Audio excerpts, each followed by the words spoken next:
बोलो पार्वती। पते हर हर महादेव। दोस्तों, माचिस की डिब्बी में यह चीज रख देना, शत्रु खत्म, उसका जादू भी खत्म और गरीबी भी आपके जीवन से खत्म। शुरू से घर में गरीबी हो, पैसा ना टिकता हो, कर्ज हो, और चाहे आपके 1000 शत्रु हो, लाख शत्रु हो या करोड़ ही शत्रु क्यों ना हो, सिर्फ माचिस की डिब्बी में एक छोटी सी चीज आपको रखनी है और जीवन से हमेशा के लिए शत्रु की छुट्टी हो जाएगी। मतलब, चाहे आपके गुप्त शत्रु हो या फिर वह शत्रु जिन्हें आप जानते हैं, ऐसे दुश्मन जिन्होंने आपको परेशान कर रखा है, तो ऐसा समझ लीजिए, अब माचिस की डब्बी आपके जीवन से शत्रुओं को दूर कर देगी। ऐसा अचूक और ऐसा उत्तम उपाय हम आपके लिए लेकर आए हैं कि इस उपाय को करते ही आपके शत्रुओं की बैंड बज जाएगी, शत्रु की सारी ताकत खत्म हो जाएगी, शत्रु कुछ करने के लायक नहीं बचेंगे।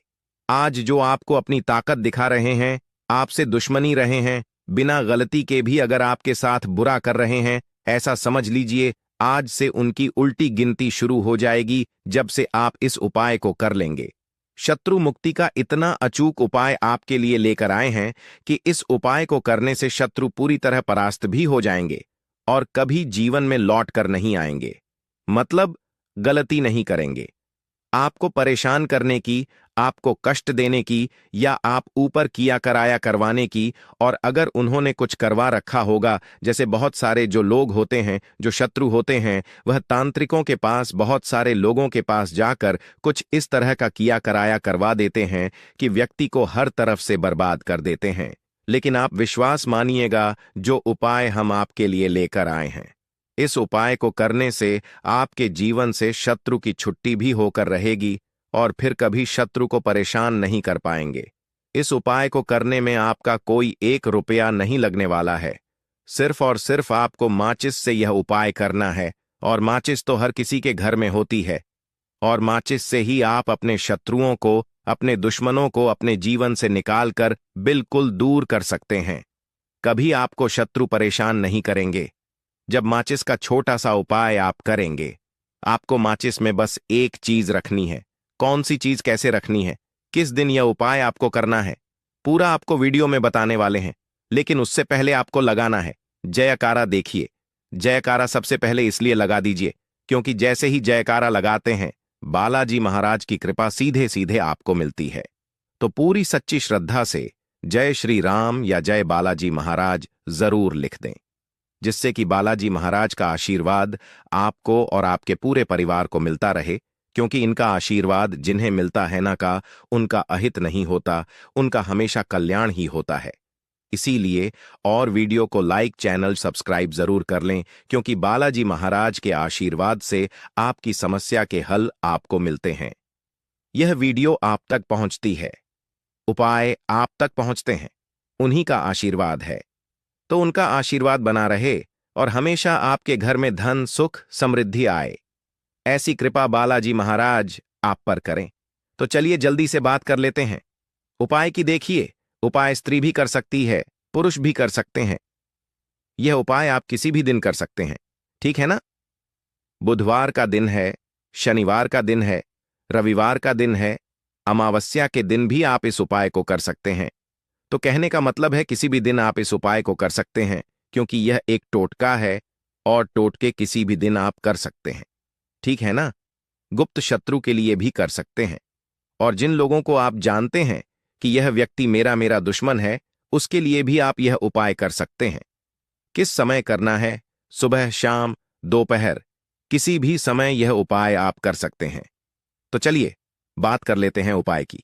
देखिए, जयकारा नहीं लगाया हो तो जल्दी से जयकारा लगा दीजिए। सबसे पहले आपको एक माचिस लेनी है, माचिस की पूरी डब्बी लेनी है। माचिस भरी हुई होनी चाहिए, तीली उसके अंदर हो। खाली माचिस बिल्कुल आपको नहीं लेनी है, भरी हुई माचिस लेनी है। साथ ही साथ एक छोटा सा कागज आपको लेना है। कागज ऐसा लें जिस पर कोई लाइन ना हो, कुछ लिखा हुआ ना हो, सिंपल कागज, सफेद रंग का। साथ ही साथ आपको क्या करना है, काले रंग का एक पेन भी लेना है। तो काले रंग का मार्कर होता है, वह भी आप ले सकते हैं। कोई भी पेन ले लीजिए, रंग काला होना चाहिए। अब आपको क्या करना है, जो कागज आपने लिया है, ठीक है ना, उस कागज के ऊपर आपको अपने शत्रु का नाम लिखना है। अगर का नाम पता है तो मान लीजिए, शत्रु का नाम पता ही नहीं है, या शत्रु बहुत हैं, या गुप्त शत्रु हैं जिनके बारे में आप जानते ही नहीं, क्योंकि देखिए, गुप्त शत्रु का कोई पता नहीं लगा सकता। बहुत सारे कम ऐसे लोग हैं जिन्हें पता होता है कि हाँ, गुप्त शत्रु है। हमारे यह पता लग जाता है। किसी तरीके से आधे से ज्यादा केस में गुप्त शत्रु के बारे में पता ही नहीं चलता है।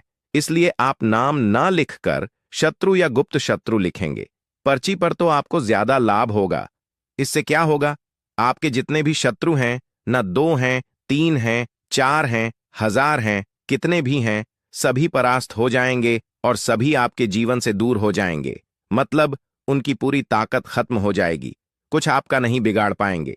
तो कोशिश वह कितनी भी कर लें कि आपका नुकसान करना है, धन हानि करनी है, व्यापार खराब करना है, लेकिन सिर्फ सोचेंगे, कर कुछ नहीं पाएंगे। तो देखिए, पर्ची पर आपको नाम लिख लेना है, या फिर नाम ना लिखकर आप शत्रु लिखें तो ज्यादा उत्तम है।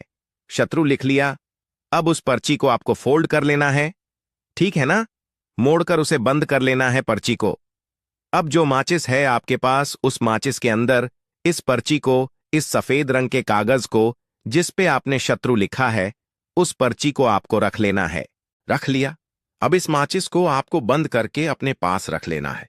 माचिस खोलकर ही उसके अंदर आपको पर्ची रखनी है, और फिर माचिस को 24 घंटे तक, कितने घंटे, 24 घंटे, यानी 24 आवर 24 घंटे आपको उस माचिस को अपने पास रखना है। देखिए, जब 24 घंटे हो जाएंगे, उसके बाद आपको क्या करना है। 24 घंटे में आप सोचें कि रात में आप सो रहे हैं, तो क्या माचिस को बाहर निकाल कर रखना है?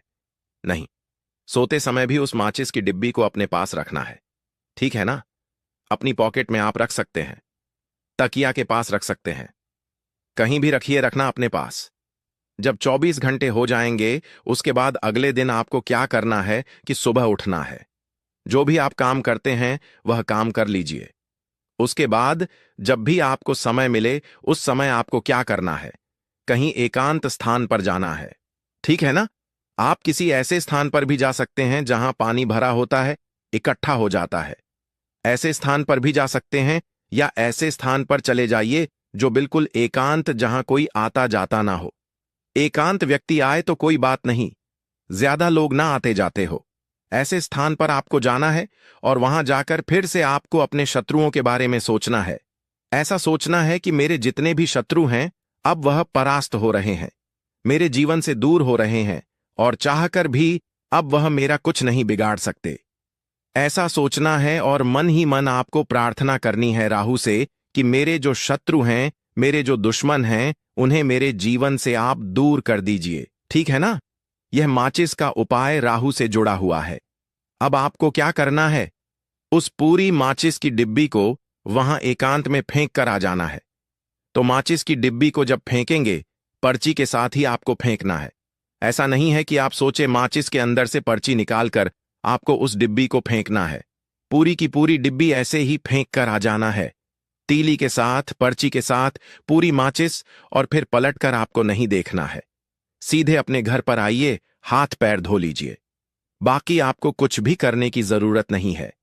कितनी यह उपाय करना है, सिर्फ एक बार करना है, ज्यादा बार यह उपाय नहीं करना है। सिर्फ एक बार तो किसी भी दिन आप यह उपाय करिए। शत्रु 1 हो, 2 हो, लाख हो, 1000 हो, करोड़ ही क्यों ना हो, आपके जीवन से दूर हो जाएंगे और कभी आपको परेशान नहीं कर पाएंगे। तो बहुत उत्तम, बहुत अचूक उपाय है, करिए और रातों रात इसका चमत्कार देखिए। देखिए, यह उपाय स्त्री पुरुष कोई भी कर सकता है। किस समय करना है? सुबह में, दोपहर, कभी भी इस उपाय को आप कर सकते हैं, किसी भी दिन कर सकते, ठीक है ना। बाकी कुछ भी आपको पूछना हो, आप कमेंट सेक्शन में पूछ सकते हैं। बाकी बालाजी महाराज का जयकारा जरूर लगाइए, उनका आशीर्वाद आपको मिलता रहेगा। उनका आशीर्वाद जिन्हें मिलता है, उनका हमेशा कल्याण ही होता है, और कभी उन्हें शत्रु परेशान नहीं कर पाते हैं।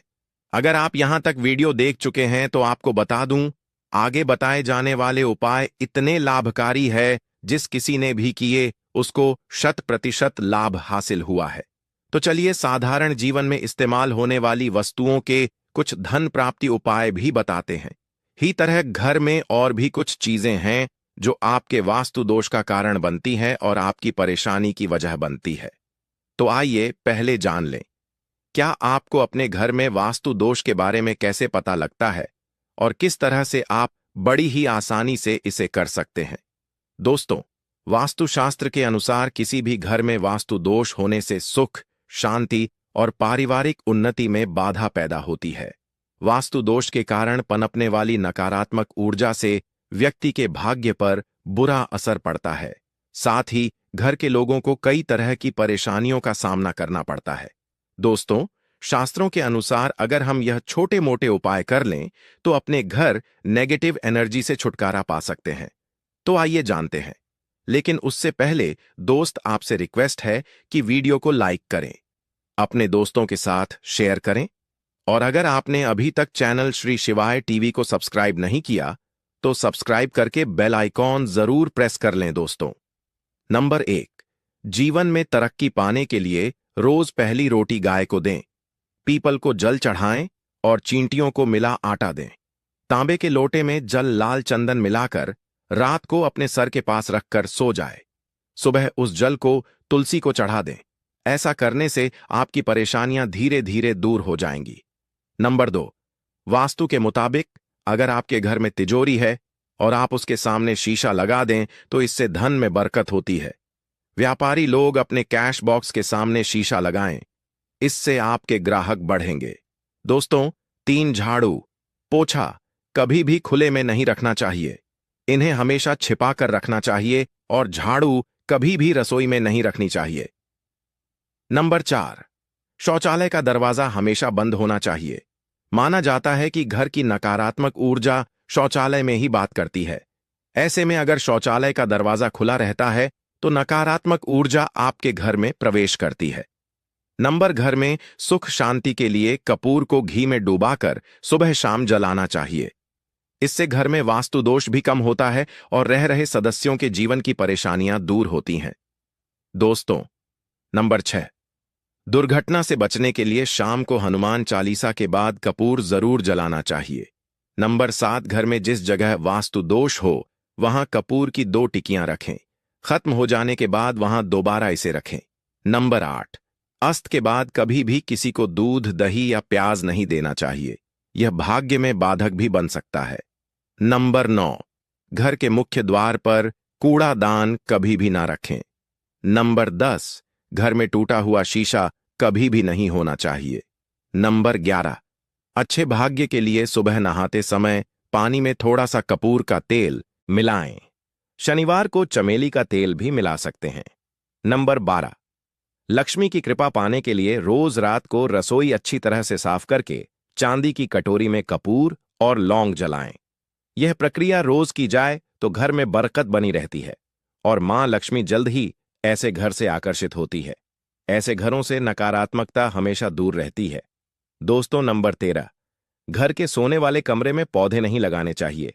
इससे आपके ऊपर नकारात्मक असर हावी हो सकता है।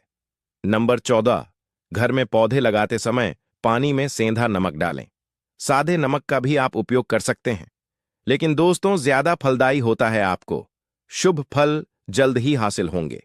दोस्तों, घड़ी की सही दिशा आपके जीवन को भी सही रास्ता दिखाने में मदद कर सकती है। इसके अलावा कैलेंडर को किस जगह लगाना चाहिए और किस जगह पर नहीं, यह भी हम जानेंगे। सबसे पहली बात जिसकी हम बात करेंगे वह है, दोस्तों, घड़ी का आकार यानी घड़ी की शेख। दोस्तों, शास्त्र के अनुसार गोलाकार की घड़ी या अंडाकार घड़ी सबसे उत्तम मानी जाती है, पर आजकल देखा जा रहा है कि बाजार में कई तरह की घड़ियां मौजूद हैं जिसमें घर के सदस्य या भगवान की तस्वीरें और फोटो भी लगी होती हैं। लेकिन दोस्तों, आपको बता दें कि घड़ी के साथ तस्वीरें लगाना बिल्कुल भी सही नहीं है। इससे आपके घर के सदस्यों के जीवन पर समय का असर देखने को मिल सकता है। और की तस्वीर घड़ी में बिल्कुल भी नहीं लगानी चाहिए, क्योंकि भगवान की तस्वीर को रोज धूप, दीप, अगरबत्ती और पूजन की आवश्यकता होती है और घड़ी तो कई महीनों तक धूल में पड़ी रहती है। इससे भगवान का अपमान होता है और यह शुभ नहीं माना जाता। हो सके तो घड़ी का आकार गोल और अंडाकार ही पसंद है। घड़ी का गोल या अंडाकार बोना हमारी पृथ्वी के आकार को दर्शाता है, जो को और घड़ी में नुकीले कौन होते हैं, और वास्तु के अनुसार नुकीली चीजें नकारात्मक ऊर्जा का संचार करती है। दोस्तों, अगली बार जिसका आपको ख्याल रखना है वह यह है कि घड़ी को स्वच्छ रखें, साफ सफाई का ध्यान रखें। धूल ना जमा होने दें और कहीं से भी घड़ी टूटी फूटी नहीं होनी चाहिए। दोस्तों, जैसा कि हम सभी चाहते हैं कि हमारे जीवन में सब अच्छा और बेहतर होता रहे, तो उसके लिए हम खुद को संवारे रखते हैं, नए कपड़े और नए आभूषण पहनते हैं। उसी तरह अपने घर की घड़ी को स्वच्छ और नए जैसा ही रखना चाहिए। यह कहीं से भी टूटी फूटी नहीं होनी चाहिए। समय समय पर घड़ी पर छड़ी, धूल और जालों को साफ करते रहें, जिससे आपका भाग्य भी धुंधला नहीं पड़ेगा। दोस्तों, कई घरों में आदत होती है कि पुरानी गाड़ी को बनवाकर ही चलाते रहते हैं। एक जगह नई घड़ी आई तो पुरानी किसी और जगह लगा देते हैं। कृपया ध्यान रखें, घर में पुरानी या फिर टूटी हुई या धूल छड़ी हुई और बंद गाड़ी तो बिल्कुल भी ना रखें। क्यों? इससे घर में नकारात्मकता और दरिद्रता का वास होने लगता है। बंद पड़ी घड़ी को घर में रखने से व्यक्ति के जीवन में नए अवसर नहीं आते और वह अपने कार्य में सफलता हासिल नहीं कर पाता। अगली बार जिसका आपको ध्यान रखना है वह है घड़ी की सही दिशा। घड़ी को कभी भी दक्षिण दिशा में नहीं लगाना चाहिए। दक्षिण दिशा यमलोक की दिशा मानी जाती है। काल का अंतिम चक्र यहीं से शुरू होता है। इसीलिए वास्तुशास्त्र में इस दिशा को घड़ी के लिए अशुभ माना गया है। घर में घड़ी को उत्तर दिशा, पूर्व दिशा या पश्चिम दिशा में आप लगा सकते हैं, लेकिन ध्यान रखें कि घड़ी को कभी भी मुख्य द्वार, कमरे के दरवाजे या आने जाने के लिए उपयोग किए जाने वाले दरवाजे के ऊपर कभी भी नहीं लगाना चाहिए। इससे समय का असर आपके आने जाने की गति और दिनचर्या पर पड़ सकता है। दोस्तों, घड़ी के साथ कैलेंडर का भी ध्यान रखें। जहां घड़ी समय का चिन्ह है, तो वहीं कैलेंडर उससे जुड़ी तारीखों का लेखा जोखा बताता है। कैलेंडर को पूर्वी और उत्तरी दिशा की दीवार पर कभी भी नहीं लगाना चाहिए। यह इससे वास्तु दोष उत्पन्न होता है और कृपया करके अपने घरों में नए कैलेंडर के साथ पुराना कैलेंडर कभी भी ना लगाएं। दोस्तों, घड़ी और कैलेंडर दोनों ही आने वाले समय के सूचक हैं। जो आगे बढ़ने की प्रेरणा देते हैं, उन्हें समय के अनुसार ही लगाना चाहिए। इस बात का हमेशा ध्यान रखें कि घड़ी का समय हमेशा सही होना चाहिए। बहुत से लोगों की आदत होती है, घड़ी का समय आगे या पीछे रखते हैं, तो यह गलती आप ना करें। समय हमेशा सही रखें। इससे आपको कभी भी समय का कालचक्र और दुष्ट परिणाम हासिल नहीं होता। यह छोटा सा आप जरूर करके देखिए। दोस्तों, छोटी छोटी बातें हैं जिनका आपको ध्यान रखना है। दोस्तों, रखी हुई घड़ी और पुराना कैलेंडर आपके भाग्य को भी रुकावटों से भर देता है। इसीलिए वक्त के साथ आगे बढ़ते रहने के लिए घड़ी और कैलेंडर को बदलते रहिए और कैलेंडर को कभी भी अपने सोने के कमरे में ना लगाएं, ना ही इसे कभी मुख्य द्वार पर टांगे। यह शुभ नहीं माना जाता। पुरानी घड़ी को दान में देना शुभ माना जाता है। इससे आपके जीवन से बुरा समय निकल जाता है। इसीलिए अगर आपके घर में कोई पुरानी घड़ी है जो टूटी फूटी ना हो और खराब ना हो, तो वह आप किसी जरूरतमंद को दान में जरूर दें। दोस्तों, हमारे हिंदू संस्कृति में प्रत्येक घर में प्रतिदिन पूजा पाठ करने की परंपरा है और इसके लिए सभी अपने घरों में अपने आराध्य का छोटा सा ही क्यों ना हो, परंतु एक मंदिर अवश्य ही बनाते हैं। नियमित पूजा पाठ करने से न सिर्फ मानसिक शांति मिलती है, बल्कि पूरे घर में सकारात्मक ऊर्जा भी व्याप्त हो जाती है। परंतु यह बात भी सच है कि पूजा पाठ करने के कुछ नियम भी होते हैं, जिन्हें यदि हम कर देते हैं तो हमें हमारी पूजा का पूरी तरह से फल हासिल नहीं होता। पूजा करने के नियम प्राचीन काल से ही चले आ रहे हैं, जो कि एक ठोस धरातल पर आध्यात्मिक और वैज्ञानिक दोनों ही दृष्टिकोण से ध्यान में रखकर बनाए गए हैं। इसलिए हमें इन नियमों को बिल्कुल भी अनदेखा नहीं करना चाहिए। ऐसा ही एक महत्वपूर्ण नियम है नाद, यानी कि पूजा करते समय हम जब घंटी बजाते हैं, उसे बजाने के लिए शास्त्रों कुछ नियम निर्धारित किए गए हैं। शास्त्रों में देवताओं के सामने घंटी बजाने का बहुत अधिक महत्व बताया गया है, जिसे हम इस कृष्ण श्लोक के द्वारा समझ सकते हैं। आगम अर्थमतु देवाना गमन अर्थम तु राक्षसाम घन्यथ राव करुया दो देवता आह्वान चरण। इसका अर्थ है कि घंटी बजाने से देवताओं का आगमन और राक्षसों का गुमान होता है, और जो घंटियां राक्षसों से हमारी रक्षा करती हैं, उसे हमारा नमन है। तो चलिए दोस्तों, जान लेते हैं कि पूजा करते समय जब हम घंटी बजाते हैं तो उसके पीछे क्या कारण है, घंटी को बजाने के क्या नियम है, और पूजा के वक्त घंटी बजाते समय होने वाली गलतियां कौन सी है जो हमें भूल कर भी नहीं करनी चाहिए। दोस्तों, क्या आपने कभी अपने घर के मंदिर में रखी हुई घंटी को ध्यान से देखा है? अगर आप ध्यान से देखेंगे तो आपको घंटी के ऊपरी हिस्से पर, यानी जहां से हम इसे पकड़ते हैं, उस पर गरुड़ बना हुआ देता है। अंततः घर पर जो हम घंटी इस्तेमाल करते हैं उसे गरुड़ घंटी कहा जाता है। पूजा करते समय गरुड़ घंटी का उपयोग भगवान को आमंत्रित करने अर्थात भगवान का आवाहन करने के लिए किया जाता है, जिससे एक सुंदर ध्वनि से भगवान का आवाहन करने का आभास होता है। जब हम विधि विधान से पूजा करते हैं तो उसमें घंटी का उपयोग अवश्य रूप से करते हैं। पूजा संपन्न होने पर आरती करते विशेष रूप से नाद होना चाहिए, नहीं तो हमारी पूजा आदि अधूरी मानी जाती है। परंतु हम में से अधिकांश लोग इसे मात्र एक सामान्य प्रक्रिया मानते हैं और पूजा करते समय घंटी बजाना भूल जाते हैं। तो आइए जानते हैं उन नियमों के बारे में। मतलब, आज की वीडियो पूरी तरह से आपके प्रश्नों पर आधारित है, जिनका उत्तर मैं आपको शास्त्रों के अनुसार देने का पूरा प्रयास करूंगा। तो वीडियो को पूरा जरूर देखें और अगर आपको आज की वीडियो अच्छी लगे तो इसे लाइक जरूर कीजिए। जय मां लक्ष्मी। आपके इस वीडियो को जो भी लाइक और चैनल सब्सक्राइब करें, उसके जीवन में कभी भी धन की कमी ना होने देना। दोस्तों, हमारे प्राचीन शास्त्र की मान्यता है कि सृष्टि के निर्माण के समय सबसे पहले जो बड़ी सी ध्वनि निकली थी वह घंटी की आवाज के समान सुनाई दी थी। घंटी की ध्वनि में ओमकारनाथ का भी आभास होता है, इसलिए घंटी को ईश्वर की आवाज मानते हुए पूजा में स्थान मिला है। इसलिए घंटी का कभी भी अपमान ना करें और जिस तरह से देवी देवता की पूजा की जाती है वैसे ही घंटी की भी पूजा करनी चाहिए। दूसरी बात, घंटी को प्रणाम करके ही उसे बजाना चाहिए। बिना प्रणाम किए घंटी बजाना अच्छा नहीं समझा जाता। दोस्तों, आपने अक्सर यह महसूस किया होगा कि पूजा करते समय जैसे ही घंटी बजाई जाती है तो पूरे घर के साथ साथ संपूर्ण वातावरण शुद्ध और पवित्र सा हो जाता है और चारों ओर सकारात्मकता फैल जाती है।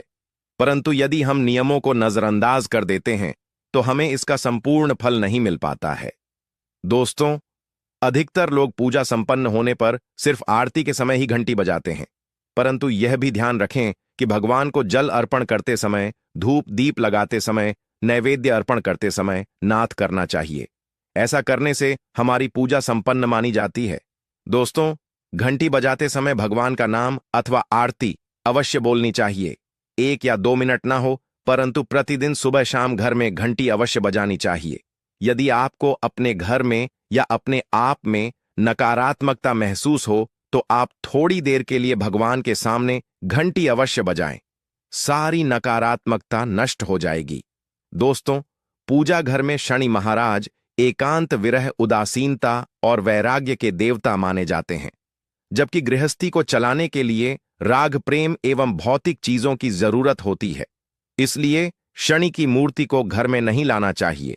दोस्तों, सबसे पहली बात, दीपक और धूप दान की। भारत की परंपरा मिट्टी से जुड़ी हुई है, इसीलिए मंदिर में पारंपरिक मिट्टी का दीपक अवश्य होना चाहिए। अगर आप मिट्टी का दीपक नहीं रख सकते हैं तो धातु के दीपक का उपयोग करें। अगर भगवान में आपकी आस्था ज्यादा हो तो आप उपला रखकर गुड़ और घी का धूप भी दे सकते हैं। ऐसा करने से घर में सुख शांति बनी रहती है। दूसरी चीज, घर के मंदिर में स्वास्तिक अवश्य होना चाहिए। या तो आप इसे बना लें, क्योंकि स्वास्तिक आपके घर की शक्ति, सौभाग्य, समृद्धि और शुभता का प्रतीक समझा जाता है। यही मुख्य कारण है कि कोई भी शुभ कार्य करने से पहले स्वास्तिक का चिन्ह अवश्य बनाया जाता है। तीसरी चीज है कलश। भगवान श्री कृष्ण कहते हैं, कलश सुख और समृद्धि का प्रतीक है। अपने मंदिर में रोली कुमकुम से स्वास्तिक बनाकर उस पर मंगल कलश अवश्य रखें। ऐसा करने से घर में सदैव समृद्धि बनी रहती है